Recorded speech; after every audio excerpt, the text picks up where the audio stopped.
Hey friends, Jessica here with Creators Couture with a little fun and fast tutorial. Just a little ditty to get your imagination going, show you what you can do with the multicolor Photoshop brushes. So let's get to it, and I'm going to show you how I made this little very abstract floral motif with just a few Photoshop brushes. So just to get started, I'll have all the brushes that I used linked down below. If you're a subscriber, you can download my the loaded Photoshop brushes. They're already loaded up for you, and my demo files, and I'll have that information down below. But with this one, the star of the show was really these little kind of floral motifs that I used, that I created with one of my glitch core brushes. So to start off with, I used my glitch core brush number 60. And this is a really fun brush and can really give that sort of little floral impression, but of course it's very abstract. So I use this color palette that I created from an image.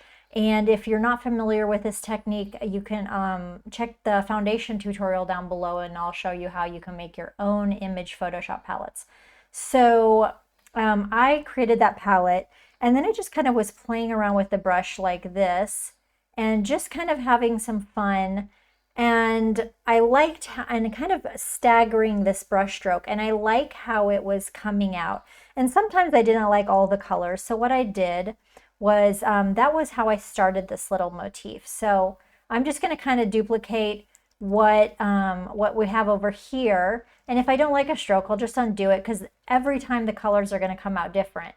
But I just kind of go from different directions. And these glitch core brushes are really quite crazy and fun. And they have, they're very unpredictable in how they behave. But anyway, I'm just going to go like this. And that's good enough anyway. You get the idea. I'm not going to worry about it being perfect. But of course, you can take your time until you get colors you like or what have you. So that is the base of our illustration. Super easy, a single brush stroke, and it just kind of gives that feeling of like a little floral sort of motif. And so then I was like, okay, I want to kind of accent that with something. So what I did was I made a special green color palette and to match this. And you could pick, of course, any multicolor color palette that you want.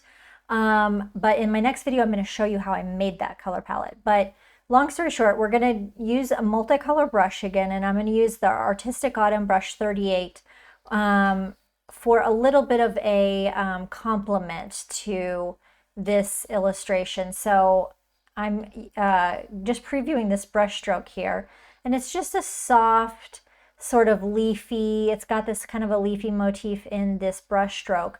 So what I did was I just kind of, played around and drew some strokes kind of to the left and the right. And I just wanted to kind of play with that sort of soft motif, like it's, in a bush, or, I mean, it's super abstract. So just kind of playing around with it. So I put something on the right and the left, and you can maybe put even a little something down at the bottom.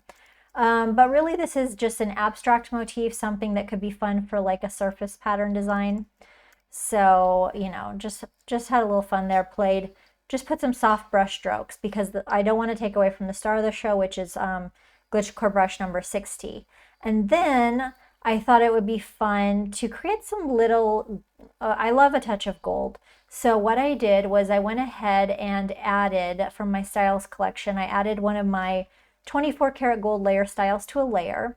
And I actually grabbed Romantic English Garden brush number 31. And it doesn't matter what color I paint this brush stroke in, because it's got the gold layer style over it. So it's going to be shown in gold. And so what I did was I kind of just painted a little bit on the side, and to create kind of, these are like, this brush stroke was inspired by flower petals. So it just kind of creates a little romantic sort of motif, and you can play around until you get something you like. But you can see the one that I did on the left. So, it always looks better whenever I do it before the tutorial. But so then we put that gold there. So I wanted a little sparkle, a little fun. But I really felt in this, on the side here, we could use some more colors. So what I did was I made a layer underneath that gold. I'm going to put a new layer, and then I'm going to grab the Artistic Autumn brush 38 that I was using for that soft sides, And now I'm going to use that original Floral color palette and just kind of touch it on the sides here with some colors. And if I don't like the colors that are coming out, I can just do it again. But there we have it. And so because we've had this limited color palette and I use the same color palette for the center and the sides, I know it's going to match. It's a really colorful palette and you can get the idea. So there we have it. That's all it was. It was just a few brush strokes. And let me just see something here. So I'm going to group these and hide these here. So one other thing though that I've done, okay, well maybe not that. One other thing that I have done is, let me undo this. We've got everything all in like a mess here.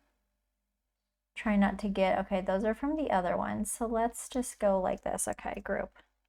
There we go. I have a new, for my subscribers, I have got a new Photoshop brush library where I'm going to be dropping ready-made assets just to make it even easier for you guys. Of course, you have the demo PSDs, but I'm going to have this available as a ready-made asset, so you can just drag and drop it from your Photoshop library.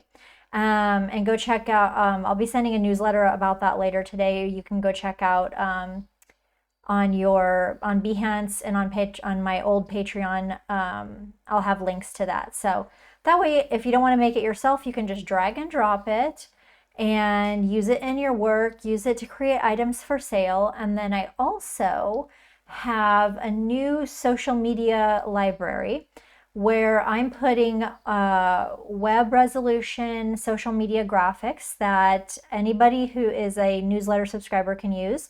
And you can use these in commercial and personal projects, just not on items for sale. So I dropped a little background in there and you can use it in your social media graphics. If you use Canva, Adobe Express, or anything else. So check that out and let me know if you have any questions down below in the comments. And also check out my next video because I'm going to show you a really cool hack on how to create a little color palette hack when you and I'm going to show you how I created that green palette for the side. So definitely check that out. And thanks so much. Just let me know if you have any questions down below in the comments.